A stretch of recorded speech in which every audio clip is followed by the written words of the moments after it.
ಎಲ್ಲ electronic media ಮತ್ತೆ print media ಎಲ್ಲ ಪತ್ರಿಕಾ ಮಾಧ್ಯಮ ಸ್ನೇಹಿತರಿಗೆ ವಿಶೇಷವಾಗಿ ಈ ಸಂದರ್ಭದಲ್ಲಿ ನಾನು ಸ್ವಾಗತವನ್ನ ಬಯಸ್ತಾ ಇದ್ದೇನೆ.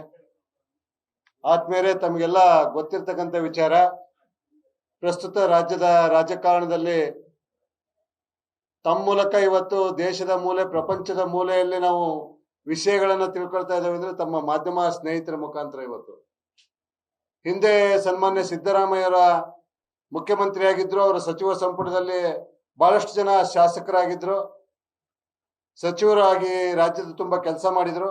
ಹಾಗೇನೆ ಈಗ ಸಿದ್ದರಾಮಯ್ಯನವರು ರಾಜೀನಾಮೆಯನ್ನ ಕೊಟ್ಟಿದ್ದಾರೆ ತಮ್ಮ ಮುಖ್ಯಮಂತ್ರಿ ಸ್ಥಾನಕ್ಕೆ. ಕಾಂಗ್ರೆಸ್ ಹೈಕಮಾಂಡ್ನವರು ಈಗ ಸನ್ಮಾನ್ಯ ಡಿ ಕೆ ಶಿವಕುಮಾರ್ ಸಾಹೇಬ್ರನ್ನ ರಾಜ್ಯದ ಮುಖ್ಯಮಂತ್ರಿ ಆಗ್ಬೇಕಂತ ಹೇಳಿ ಮೊನ್ನೆ CLP ನಾಯಕರನ್ನಾಗಿ ಆಯ್ಕೆ ಮಾಡಿದ್ದಾರೆ.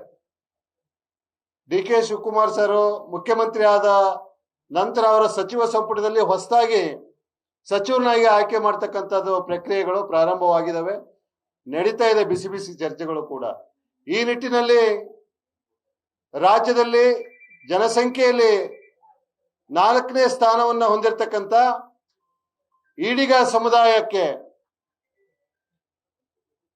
ಈ ಜಿಲ್ಲೆಯನ್ನ ಪ್ರತಿನಿಧಿಸಿ ಸೊರಬ ತಾಲೂಕಿನ ಶಾಸಕರಾಗಿ ಸನ್ಮಾನ್ಯ ಎಸ್ ಬಂಗಾರಪ್ಪಾಜಿ ಅವರು, ಮಾಜಿ ಮುಖ್ಯಮಂತ್ರಿಯವರ ಸುಪುತ್ರರಾಗಿರ್ತಕ್ಕಂಥ ಮಧು ಬಂಗಾರಪ್ಪನವರು ಜಿಲ್ಲೆಯ ಉಸ್ತುವಾರಿ ಸಚಿವರಾಗಿ, ಈ ರಾಜ್ಯದ ಶಾಲಾ ಮತ್ತು ಶಿಕ್ಷಣ ಇಲಾಖೆಯ ಸಚಿವರಾಗಿ ಬಹಳ ಅತ್ಯುತ್ತಮವಾಗಿ ಕಾರ್ಯವನ್ನ ನಿರ್ವಹಿಸಿ ಸರ್ಕಾರಕ್ಕೆ ಮತ್ತೆ ಅವರ ಸಚಿವಗಿರಿಗೆ ಯಾವುದೇ ಒಂದು ಚ್ಯುತಿ ಬಾರದಂತೆ ಈ ರಾಜ್ಯದಲ್ಲಿ ಒಳ್ಳೆ ಕೆಲಸವನ್ನ ಮಾಡಿ ಒಳ್ಳೆ ಆಡಳಿತವನ್ನು ನೀಡಿ ಉತ್ತಮ ಶಿಕ್ಷಣ ಸಚಿವರು ಅಂತ ಅನ್ಸ್ಕೊಂಡಿದ್ದಾರೆ.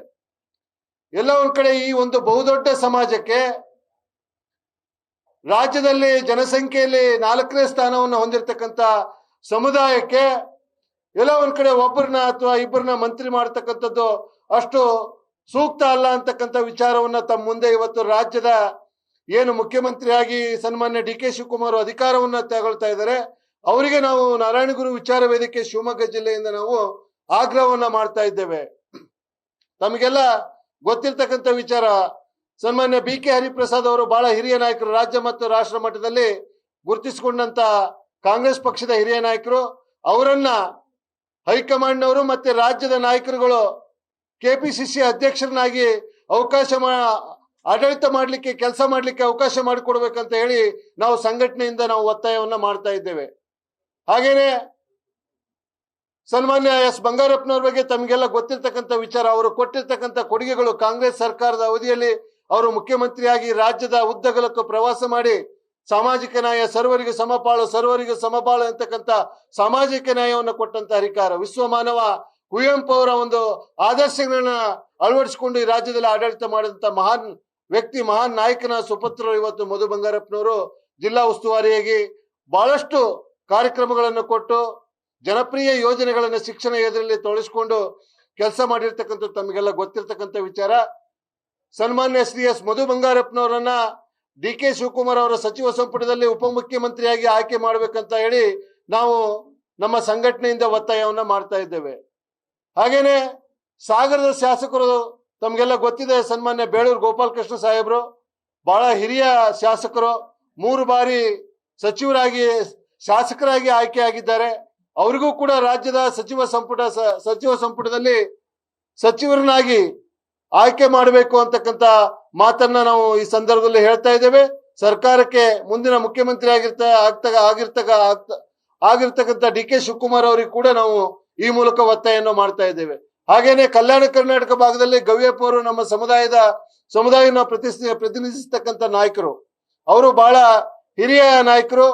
ಅವ್ರನ್ನು ಕೂಡ ರಾಜ್ಯ ಸಚಿವ ಸಂಪುಟ ಸಭೆಯಲ್ಲಿ ಸಚಿವರನ್ನಾಗಿ ಆಯ್ಕೆ ಮಾಡ್ಬೇಕಂತ ಹೇಳಿ ನಾವು ಸಂಘಟನೆಯಿಂದ ಒತ್ತಾಯವನ್ನು ಮಾಡ್ತಾ ಇದ್ದೇವೆ.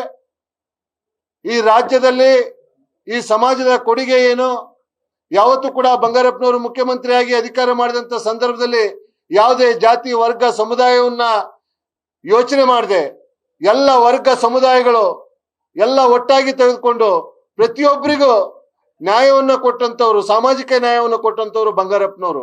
ಅಕ್ಷಯ, ಆರೈಕೆ, ಆರಾಧನಾ, ಗ್ರಾಮೀಣ ಕೃಪಾಂಕ ಮತ್ತೆ ರೈತರ ಪಂಪ್ಸೆಟ್ಗಳಿಗೆ 10 HP ಪಂಪ್ಸೆಟ್ಗಳಿಗೆ ಉಚಿತ ವಿದ್ಯುತ್ ಅನ್ನ ಕೊಟ್ಟು ಈಗೂ ಕೂಡ ಜೀವಂತವಾಗಿದಾವಂದ್ರೆ ಅದು ಬಂಗಾರಪ್ಪನವರು ಕಾಂಗ್ರೆಸ್ ಸರ್ಕಾರದಲ್ಲಿ ಮಾಡಿದಂತ ಸಾಧನೆಗಳು. ಇವತ್ತು ಕೂಡ ಏನಾದ್ರೂ ಈ ರಾಜ್ಯದಲ್ಲಿ ಕಾಂಗ್ರೆಸ್ ಪಕ್ಷಕ್ಕೆ ನಮ್ಮ ಸಮುದಾಯದವರು ಎಲ್ಲ ವರ್ಗದವರು ಸಪೋರ್ಟ್ ಮಾಡ್ತಾರೆ ಅಂದ್ರೆ ಅದು ಬಂಗಾರಪ್ಪನವ್ರು ಕೊಟ್ಟಂತ ಕೊಡುಗೆಯಿಂದ. ಹಾಗಾಗಿ ಇವತ್ತು ನಮ್ಮ ಸಂಘಟನೆಯ ಆಗ್ರಹ ನಾವೇನು ಈಗಾಗಲೇ ತಿಳಿಸಿದ್ದೇವೆ.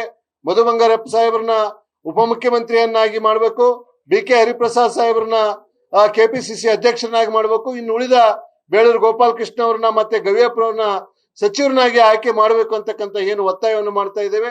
ದಯಮಾಡಿ ಸನ್ಮಾನ್ಯ DK ಶಿವಕುಮಾರ್ ಸಾಹೇಬರು ಮತ್ತೆ ಸಿದ್ದರಾಮಯ್ಯ ಸಾಹೇಬರು ಮತ್ತೆ ಕಾಂಗ್ರೆಸ್ನ ಹೈಕಮಾಂಡ್ ಅವರು ಪರಿಗಣಿಸಬೇಕು ನಮ್ಮ ಮನವಿಯನ್ನ ಅಂತ ತಮ್ಮ ಮೂಲಕ ನಾನು ಆಗ್ರಹವನ್ನ ಮಾಡ್ತಾ ಇದ್ದೇನೆ.